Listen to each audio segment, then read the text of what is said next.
You know, great things and people can come from the trenches of the hood. Southeast DC, that is. Who said being an exotic dancer was the end of your life? Well, not for Dietra. My good girlfriend Dietra made it her mission to make that stereotype a lie, turning her coins into dollars, from the club to the class. Now, Dietra have a story. Now, the most interesting thing about your story is this line that I read in your email that simply says, from the strip stage to the PhD. Work. Yes. I remember meeting this guy. My girlfriends and I used to dance for Junkyard. We was the Junkettes. Okay, yes. Now, for those of you that don't know, Junkyard is a go-go band based out of District of Columbia. Great stuff. Right. But know him. Yeah, so this guy came up to me one night and he was like, why are y'all doing this for free? You should get paid for this. And I was like, oh, we can get some corn. Right. So I was like, I do want a Pathfinder. This was back in the day. A Pathfinder. So I wanted a Pathfinder. So man, my girls was like, we gonna go up there. We was ghetto fabulous. We had a little cut off swimsuit thing. Yes. We was ghetto, but we was making the points. Right. I wanted enough for my smokes and enough for Living my down payment. Living your truth. Yes, I had already graduated from my undergrad by that time, but it was hard for me to get a job, so I had to make money the best way I can. So you was a stripper? Yes. So you used to dance at nightclubs. How many nights? Oh, I worked during the day as well. I was a hustler. Oh, okay. Yeah, so I worked during the day as well, and in the evenings I would go out with my friends. You know, we had to have money for our accessories at night, and then I'll go our entertainment fees. So and then I just did that for a little while until my car got towed from Georgetown. Oh yeah, that took my down payment, and I had to reset my goals. Right. So I had to look for a job that was going to make me the same amount of money that I was making at the club. So I came off the stage. So I wanted something better. So I wanted to get into, I started subbing. And that's how I got into teaching. And I was like, I like this. And it was this one little handicap boy. I know it's not funny, but this is how I got into special ed teaching.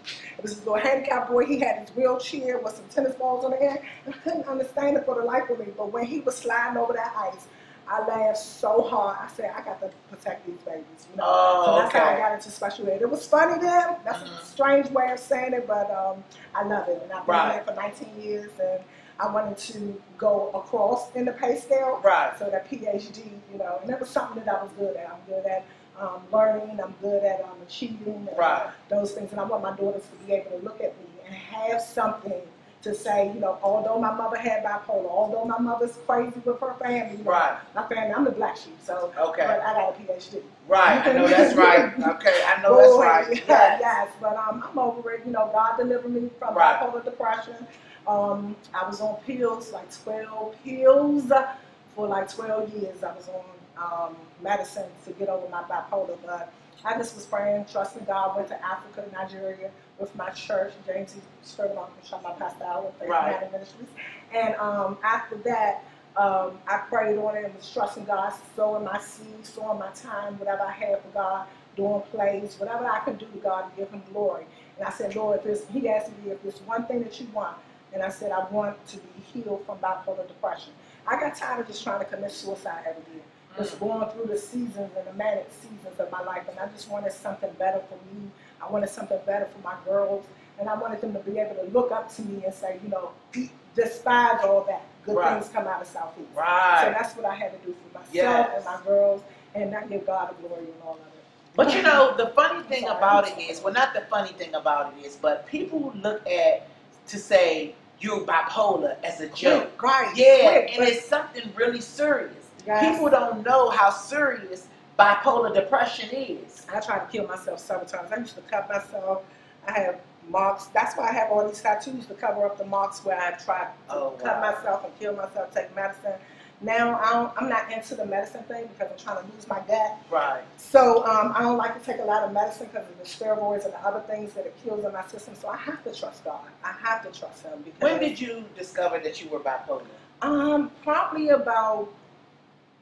My old pastor, he had said, Wes, have you ever think about going to get checked? Because I've been through bipolar. I said, no, I just been through some stuff. Right. And, you know, it's just taking a toll over my life. He was like, no, you got something. Right. You bipolar. So then I went to go get checked, and we did the test. We ran all the series and did the family history. And sure enough, you know, our family, I had to do a family history. I had to ask my family, like, I can't be the only one crazy, man. What's going on? Right. So then when I started checking, there were, but see, back in the day and in our culture, our families don't talk about that's right. somebody going to St. Elizabeth, somebody is locked up or in a straitjacket. We don't talk about that. So then the help, there's no help for our family. Right. But I wanted to get help. I had to be better for myself. Right. And I had 2 little girls looking up at me, and I could not keep going out like this. Right. So what gave you the strength to be like, this is it. I got to do better for myself? My last bout with suicide, I didn't want to go to none of the hospitals here. Right. They just, I hate them. Right. I drove all the way down 95 until God told me to pull over. I wanted to jump into the street and just like, I was calling people, but nobody. That's what you need, that support system. Man. Yes. So I finally drove myself to the hospital, and I told them, I want to go into open traffic and just be all right with it. Like, you know, because it was just overwhelming. And I was like, when I was in that particular, and that was the best mental ward that I have been in since I've been going through that bipolar. But this particular hospital, they really took care of me. I mean, we had therapy, we had treatment, but I was able to talk about it and get it out. And then I was able to heal because I had to get to the root of my problem to see what was it that caused my bipolar. What was it that caused me to think about other things or think about killing people or think about harming myself. I had to think about what was the root of it. So the root of it was I was molested and I was abandoned by my mother at 4 months old. She left me at the babysitter's house. Although she was an aunt, she still left me. My family always say, but she left you with ID. It don't matter, she left me. Right. Like, you know, so she left me at the babysitter's house, and at the babysitter's house, I was touched inappropriately there. I stayed there until I was 12 years old. I got to my mother's house finally. Her boyfriend molested me. She didn't trust me. She said I was lying. She sent me back to Southeast. My cousins that was touching me. So I said, that's when I started dancing. Because I was out of school. I mean, going in high school, coming out of that transition. So I wanted to get away from DC. So I went to Frostburg for my undergrad, Coppin for my master's, and then I did my online, Capella online for my PhD. But it's been so when you told your good girlfriends every morning keeps me keeps me lifted. Yes. So when you told your mom, she didn't believe me. I had women issues because of that. You know, she never believed me. She said I was lying. She sent me away, but she's dead now, and I couldn't be more happy. It's unfortunate, but she was a terror to me. Now, not to my sisters and brothers, but to me, she was a terror because her boyfriend's like me. But and y'all never really came to. I mean, she came to my wedding, and she had all her friends give me a gift of $25, Patty, and then she died a month later. And I think this is because she lied in church. She never told me she loved me until the day of my wedding. I said, she lying. I ain't believe it that day, and a month later she died. She never watched my kids because I didn't trust her around her husband that she wound up marrying, the child molester. So the guy that molested you, your she mom married him. Yes. After you told her. This was yes. She never believed me. Or before you told her. No, she married him after she knew everything. She married him afterwards. So yeah. So I had women issues, so I had to deal with that because I didn't trust no woman because of that. But my best friend. So where are you with guys though? Guys, I'm married. I've been with my husband for 23 years. I love your bubbly spirit. Oh, through all I you went to. through. Yes, it's through God. all you've been through. You have a bubbly spirit. Thank you. But I want to know, did you carry or do you still carry that pain? No. That your mom. Okay. No, I had to release it because once I realized. How was you able to release it? Through therapy, through friends, true friends. I have a few that I can call a friend. One is with me today, Shauna. So that's support system. Yeah, you have to have a support system and God and Right. prayer. You Yes. know, my thing is writing poems. I wrote poems. I'm a published poem. So you had things that you used to release. Right. You have to journal. You have to journal. If you don't have anybody to talk to, you must be able to write it. Right. And even if you have to write a letter to the person, and I'm not a write a letter type of person. I wanted to tell her, so I told her before she died how I felt. And did so that take a weight off of you? Oh yeah, it did. Okay. A big weight. But how did she respond? She was always the type. She was bougie, ghetto. So bougetta. So she was like, girl, bye. You know, like that type of person. But you know, so she's like, you still on that donkey? Yeah, I am. Right. You know, until we address this. Right. But on his deathbed, because he wound up just how good my God is. I said, Lord said, my pastor said, you might not want to pray this prayer, but if you can pray this prayer, pray it with all your heart. For all the things that's causing your growth, ask God to take it out your life. Within 6 months, my mother died, and a year from 6 months from her death, he died. Won't God do it? I said, Lord, I didn't know how he was going to do it, but that's what I prayed for. And since then, I've been growing. I have stepgirls that didn't like me, and it wasn't until she wanted me to apologize to her sincerely for the things that she thought I caused to her. And it wasn't until I apologized to her that I got the apology I never got from my mother. And I cried like a baby. Wow. And then my last you have to give to receive. Yes. And my daughter, my 15-year-old, she was called into ministry. And before her first, I do plays at my church. Right. And I said, God, I'm not ready to tell my story.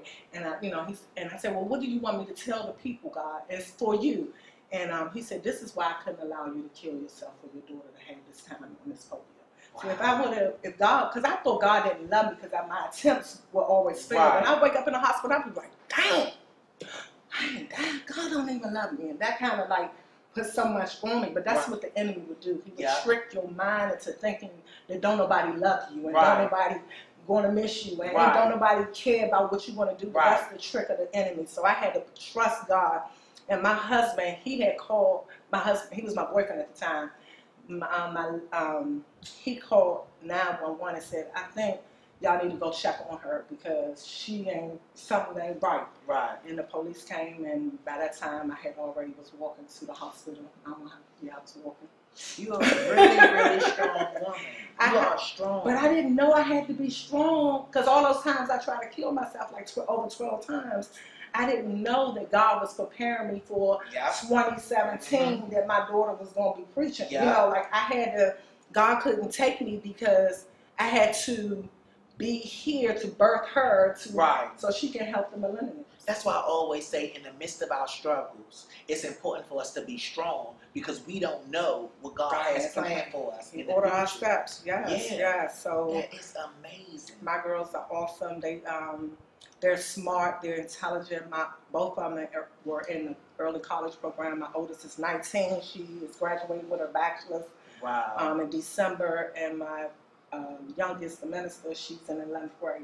But you also know, just because what you went through with your mother, it taught you how to be a better mother. A good mother. Yes. And I think I'm a good mom. I take them everywhere they need to go. Because I used to hitchhike everywhere. Right. So I take them everywhere they need to go. I tell them about I tell them everything. People say, why do you tell them so much? Because they need to know. That's right. Anybody tell me, I can learn it in the streets. That's right. I definitely did want them to, bipolar is healed off my bloodline. I just want to let you know that. And everybody tied into it. My girlfriend suffers from some mental illnesses, but she's healed. It's going to be her season of healing. We have to go through a purification. We have to go through a purification. Some things got to come off. Some people got to get away. Yes. You got to get away from toxic people. Yes. Because if you don't, they will pull you into their trap, and then you'll constantly be in that dark area. And I just got tired of being in that dark box. Right. And it was always a light, but I could never get to it. But I had to realize I had to get up to get there. But you seen it and you knew it exists. Yes. So that also motivated you to keep going. Yes. That's that PhD. So I used to shake for coins. Now I make dollars. I used to shake for coins, but now you make dollars. I like that. Look at that tattoo to me, bitch. So look, let me ask you a question. So how's your relationship with your siblings? Oh, you know, my brothers are incarcerated. All the children my mother raised are kind of not the brightest. But Right. my oldest sister, they're all older than me. My oldest sister, she's in Southeast. She suffered from blindness. She lost her sight for being obese. Okay. So that's why I struggle with my weight and don't want to take medicines and those Right. kind of things. But my nephew just found out he had congestive heart failure. He only 33. Wow. So you see what I'm saying? Yeah. So we gotta. But are you there for them? I have my own family. Oh. The Wesses. The Oh, Wesses. no. I can pray. So is it because of your mom that you're not there? I can't with- talk about my mom to her. Because her and her mom was close. Me and my mom was not. My mother gave me up in 4 months, but she stayed with her mom. All of them stayed with their mom. So why you feel like you can't talk to them about it? Because I don't want to go through that tit for tat. Like she wasn't. Why he ain't touch me? He touched you for real. Like, girl, Oh, so all of them think you're lying. Mm-hmm. Oh. But he confessed on his death. Oh, he did? Yes, my mother was already dead, but he confessed on his death day. His brother reached out to me and wanted to let me know that he wanted to apologize and was out to give him. No, I said, yeah, I had to. Yeah, you Because had to. when I graduated with my master's, I forgave him. In Right. 2009. I don't want you to hold that grief. I had to, because Right. if I did not, I wouldn't be able to live the life I'm living now. So do your siblings know that he apologized on his deathbed? And what they say now? My brothers believed me, but my sister, she didn't. But she was like, So do you hold any animosity against them? no. Good. No, I'm in love with the Lord and everything He has for me and my children That's and my good. family and everybody attached to us. I'm my little girlfriend. Yes. So let me ask you Yes. this: do you let your kids communicate with them? Yes, I talk to my sister almost like 3 or 4 times a week. You know, we Okay. talk, we chit chat. She funny, blind, funny. Right. You know, like and she have a boyfriend that's live, and I don't understand how y'all going out traveling and stuff. But Yes. it's amazing to see that. It's love for everybody. It's love Two for blind everybody. mice. Yeah, it's But love for funny. everybody. Stop it. It's love for everybody. Yes. Yes, but I still talk to her. She love you too. I got her, you know, Oh. she listened to you and stuff. When I told her I was coming today, she was like, "Oh, tell Lonnie, yes." What do you mean, blind people? No, shut up. But that is an amazing story. And my So brother, what's your profession now? I'm a school teacher here in the local Fresh Georgia school system Okay. in high school. Right. So I keep it real with my students. I Right. teach U.S. history and biology. Next year I'll be teaching U.S. history, 9th graders beware. Okay. So what space are you in right now? Oh, my space is all about pretty things. Pretty things. Yeah, Right. something's allowing me to see God's glory in Yes. everything that I do. Right. Yeah, so I just want to make a difference for, you know, someone that's going through mental illness, thinking that, you know, it's the only way to get out is to kill yourself. Right. Because what about your family you leave behind? Yes. So I definitely want to get that piece out, and the piece that, you know, if you start out in the strip club, like I came back home from my undergrad, and people was still stripping. I'm like, you still stripping? Right. Right. Like, what's your goal? People Sam? get Like, addicted to those things. Yes, but I'm glad you found your way out. yes, I wanted something different. You know, Right. I just can't be the same person. Not saying nothing's wrong with stripping. I'm not saying that nothing's wrong with it. But it just wasn't for me. You, and right. where That's I wanted right. to go. That's So right. I had to set goals that was going to get me to where I wanted. I wanted a house. I wanted a fence. I wanted a dog. I wanted a cat. You know, Right. I wanted happiness, and that's what happiness looked like to me. Right. So I had to go. So teachers was giving out houses. You know, if you're a teacher, a police officer, and I couldn't be a police officer Right. for all reasons. Right. Affiliation reasons. So I was like, teaching, I think I can do that. My Right. girlfriend's mother hired me as a sub, and I did that for a little while. And they were sending you back to school to earn your degree. Right. I had 80%. Right. Another job to send you back to school. Okay. So I went back and got my master's, and then I was like, okay, how much can I make? I want to make this amount. So I had to see what I needed to do to make that amount. So that was that doctorate. So I had to go get that. Oh, well, I'm so proud of you, and I'm glad you came in and shared your story with me. Thank you so much for having me. Oh, thank you. And I Thank wish you. you the best. Give me another Oh, thank you so much. Dietra. Oh, thank you, Lonnie. Thank you for having me. No problem. Thank you. Yes.